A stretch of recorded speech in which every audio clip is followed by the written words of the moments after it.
Hello friends, સ્વાગત છે તમારા બધાનું મારા રસોડામાં। તો આજે હું તમારા માટે લઈને આવી છું એક સરસ મજાના નાસ્તાની રેસીપી।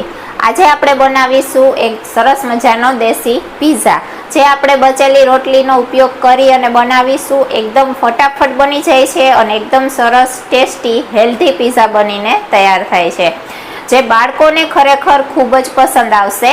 તો ચાલો મારી રેસીપી હું તમારી સાથે શેર કરીશ, પરંતુ તેની પહેલા મારી ચેનલ રીનાની રસોઈને હજી સુધીમાં સબસ્ક્રાઇબ ના કરી હોય તો જરૂરથી સબસ્ક્રાઇબ કરી લેજો। તો ચાલો રેસીપી બનાવવું આપણે સ્ટાર્ટ કરશું।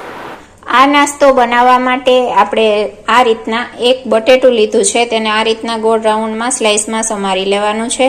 એ જ રીતના ટમેટું પણ આપણે ગોળ રાઉન્ડમાં સ્લાઇસમાં સમારી લીધું છે, અને એક ડુંગળી આ રીતે સમારી લીધી છે। ડુંગળી, બટેટા અને ટમેટા આ રીતના સમારી લેવાના।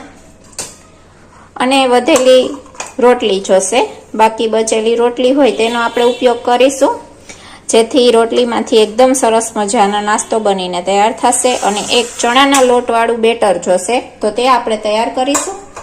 એક વાટકામાં આપણે ચણાનો લોટ ઉમેરીશું। આ રીતે આપણે થોડો ચણાનો લોટ લેશું। હવે આ ચણાના લોટમાં આપણે સ્વાદ પ્રમાણે મીઠું ઉમેરીશું। સ્વાદ પ્રમાણે મીઠું લેશું। અડધી નાની ચમચી જેટલી હળદર લેશું। એક નાની ચમચી ધાણા જીરું પાવડર અને એક નાની ચમચી જેટલું લાલ મરચું પાવડર લેશું। હવે આપણે તેમાં થોડું થોડું પાણી ઉમેરતા જઈશું અને બેટર બનાવીને તૈયાર કરીશું। મિક્સ કરી લેશું।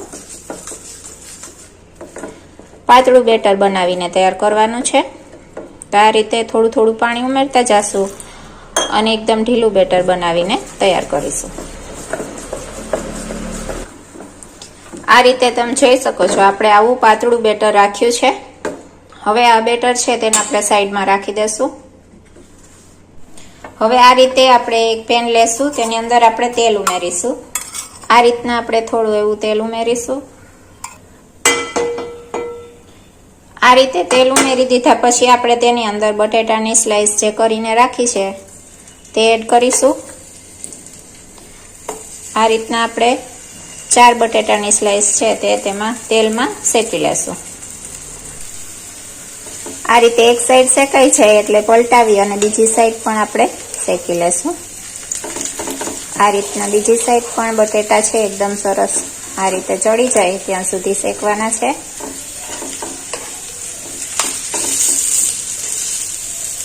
બીજી સાઈડ પલટાવી અને હવે આપણે ડુંગળી અને ટમેટા એડ કરીશું। થોડી એવી ડુંગળી સાઈડમાં એડ કરી દેશું, જેથી ડુંગળી અને ટમેટા પણ સતળાઈ જાય। આ રીતે એકદમ સરસ ડુંગળી, ટમેટા અને બટેટા બધું જ પ્રોપર રીતે થોડું એવું સતળાઈ જાય તે પછી આપણે ચણાના લોટનું બેટર પાથરીશું। આ રીતે ડુંગળી, બટેટા, ટમેટા બધું જ પ્રોપર રીતના એકદમ સરસ તેલમાં સતળાઈ ગયું છે। હવે આપણે જે ચણાના લોટનું બેટર તૈયાર કરીને રાખ્યું છે તે એડ કરીશું। આ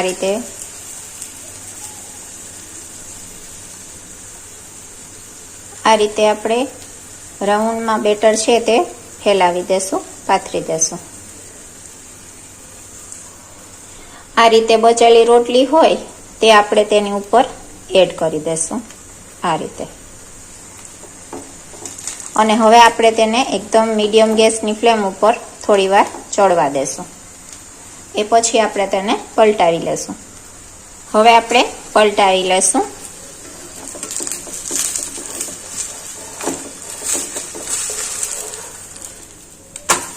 આ રીતે પલટાવી અને હવે આપણે મોઝરેલા ચીઝ ઉપરથી એડ કરીશું। ચીઝ ઓપ્શનલ છે, જો તમારે એડ ન કરવી હોય તો બી ચાલે, એમને બી આ એકદમ સરસ ટેસ્ટી લાગશે। ચીઝ એડ કરશો તો વધારે ટેસ્ટી બનશે। તો આ રીતના થોડી એવી મોઝરેલા ચીઝ આપણે એડ કરીશું। ગેસની ફ્લેમ છે એકદમ સ્લો રાખવાની છે। રોટી પીઝા કહી શકાય આને, આપણા દેશી રોટી પીઝા બનીને તૈયાર થશે। હવે આપણે ઢાંકણ ઢાંકી અને 1 થી 2 મિનિટ માટે ચડવા દેશું।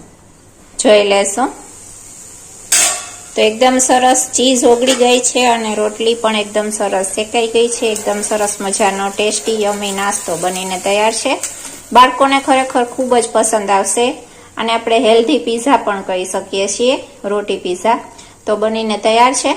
તો આ જ રીતના આપણે બાકીના પીઝા પણ બનાવીને તૈયાર કરી લેશું. આ રીતના બીજું બેટર છે તે પાથરી દીધું. તો તેની ઉપર પણ આપણે આ રીતના રોટલી છે તે રાખી દેશું. એકદમ સરસ મજાનો સાંજ માટેનો ગરમા ગરમ બાળકોનો ફેવરિટ એવો નાસ્તો બનીને તૈયાર થઈ જશે. સાંજ માટેનો એકદમ સરસ પરફેક્ટ આ નાસ્તો છે. તે લગાવી દેશું રોટલીમાં બી, એટલે બીજી સાઈડ પણ એકદમ સરસ રીતના રોટલી છે તે શેકાઈ જાય.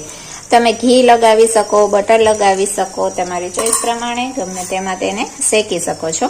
મીડિયમ ગેસની ફ્લેમ ઉપર એક સાઈડ ચડવા દેશું, પછી બીજી સાઈડ આપણે પલટાઈ લેશું. હવે આપણે બીજી સાઈડ પલટાઈ લેશું. એક સાઈડ એકદમ સરસ રીતે ચડી ગયું છે આ રીતે. હવે આપણે આમાં પણ ઉપરથી મોઝરેલા ચીઝ છે તે એડ કરીશું. ઢાંકીને 2 મિનિટ માટે ચડવા દેશું. જોઈ લેશું તો એકદમ સરસ જોઈ શકો છો ચીઝ ઓગળી ગયું છે અને એકદમ સરસ રોટલી પણ એકદમ સરસ શેકાઈ ગઈ છે. ગેસની ફ્લેમ બંધ કરી દેશું. તો સાંજ માટેનો એકદમ સરસ મજાનો નાસ્તો બનીને તૈયાર છે. બાળકોને ખરેખર ખૂબ જ પસંદ આવશે. આપણા દેશી પીઝા, રોટી પીઝા અને કહી શકાય છે. બચેલી રોટલીમાંથી એક સરસ મજાનો નાસ્તો બનીને તૈયાર છે.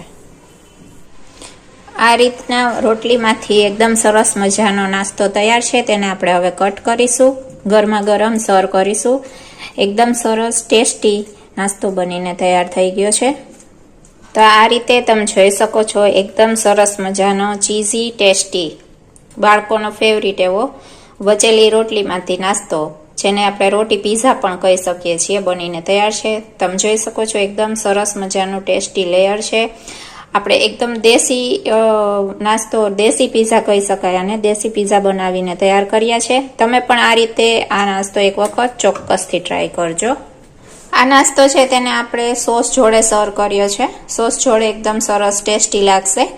તો તમે આ રેસીપી એક વખત ચોક્કસથી ટ્રાય કરજો. ખરેખર ખૂબ જ ટેસ્ટી બનીને તૈયાર થાય છે. બાળકોને મજા પડી જાય અને મમ્મીને બી ટેન્શન નહીં, કારણ કે ખૂબ જ હેલ્ધી નાસ્તો બનીને તૈયાર થશે અને ફટાફટ બની જશે. બચેલી રોટલીનો ઉપયોગ પણ થઈ જશે.